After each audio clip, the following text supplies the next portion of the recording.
For more on President Trump's anticipated immigration executive actions, Matthew Hudak, he's the former deputy chief for U.S. Customs and Border Patrol, and the mayor of Denver, Mike Johnston, who has been vocal about saving the city's sanctuary city laws, joins our special coverage both live right now.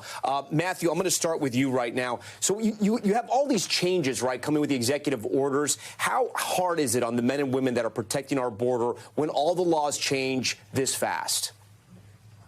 Well, good evening, Tom. And it definitely is challenging. So, as soon as the executive orders are signed, then, of course, they go to DHS and to CBP. And then, there's a matter of figuring out how that impacts policy and what that means for the men and women on the ground. So if something changes, what's the new policy? What's the new program?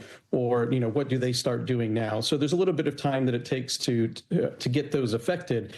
But it also, creates some confusion, as you mentioned, with the migrants. What does this mean for them? So there's a little bit of a period to figure it out. And then, of course, whatever the changes are get implemented. You mentioned that time period, but the New York Times is reporting that they've gone to shelters in Juarez and they're empty.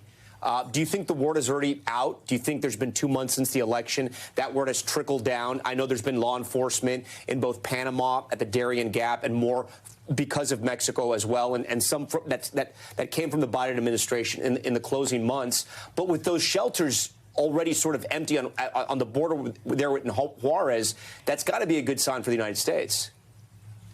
I think it certainly can be. And, certainly I don't think this is any surprise to anybody. Maybe the particulars of it might be, but the fact that it happened should not be a surprise. I think it's been telegraphed since November. So I think there's, again, an adjustment of what does it exactly mean? What's the new plan going to be? But I think the message has been made pretty clear. And today was, certainly delivering on that message.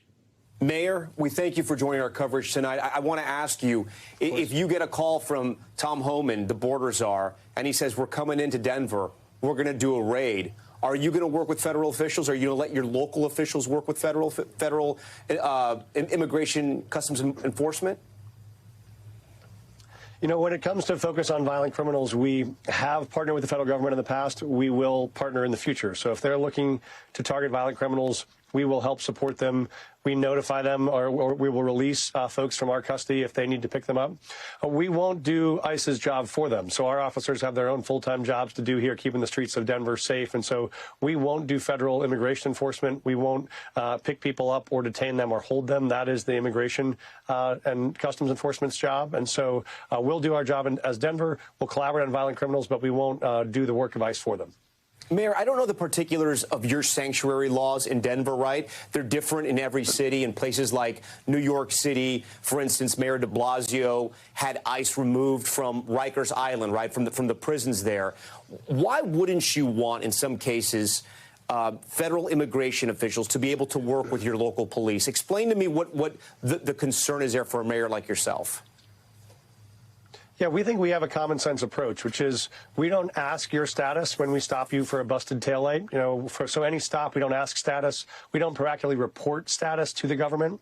But if the government contacts us and says, we know you have X person in your custody who is a criminal, will you let us know when you're releasing them so we can pick them up? We will work with them and say we're releasing him this Thursday at 2 to 4 p.m. and they can come and pick them up. So that means that's part of our city law. That's our state law. We don't proactively ask status, but when ICE reaches out to us and is trying to find someone, we will be able to help connect them if we're releasing them.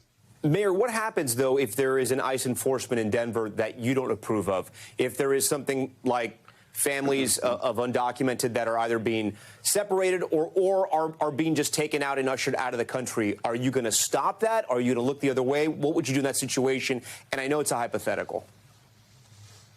Well, the answer is we won't provide help in those settings. We won't do ICE's work for them. If they're going to do a raid on a workforce site, that is their prerogative as federal law enforcement officers. They can do that.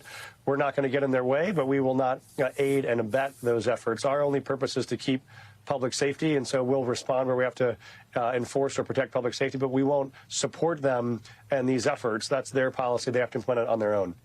Are you listening to what President Trump is saying? Is it keeping you up at night, or do you feel that you've got this and it'll work out? We are worried. We have to take him at his word when he says these things. I think we're really worried about protected places and protected populations. churches, schools, hospitals, they've long been no-go locations for ICE because to run a safe city, we have to have a hospital that everyone can go to if they're in an emergency without worrying about getting deported. We have to have kids be able to go to school without worrying about their status or their parents' status. And we're worried about these protected populations. We have a lot of individuals who have arrived, who've done what they were supposed to, have applied for asylum or applied using the CBP-1 or the TPS process. They have work authorization. They're on the job paying taxes. We don't want to see those statuses revoked or those folks pulled off the job or kids pulled out of school and deported. We don't think that's what anybody needs. It'd be a huge disruption and a crisis to the city and one that is not something that we're in need of or want to see happen in Denver. Matthew, we just heard Gabe Gutierrez reporting how much more Border Patrol needs, right? They're operating at a deficit right now. They need more funds. They need to hire more people. During his inaugural address, President Trump said he's going to end catch and release. Is that even possible?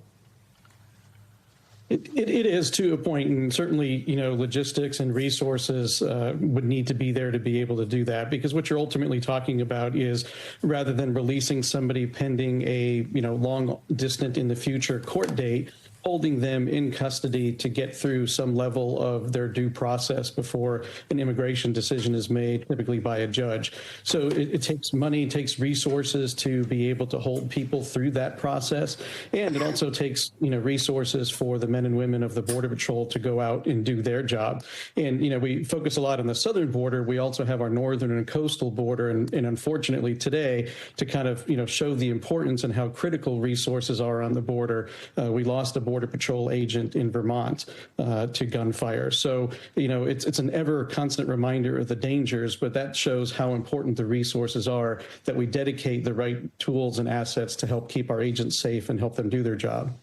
Matthew Hudak, Mayor Johnston, we appreciate your time tonight and our special coverage. I think it's very important to our viewers to hear from people like yourself, so we thank you for that. Thanks for watching. Stay updated about breaking news and top stories on the NBC News app or follow us on social media.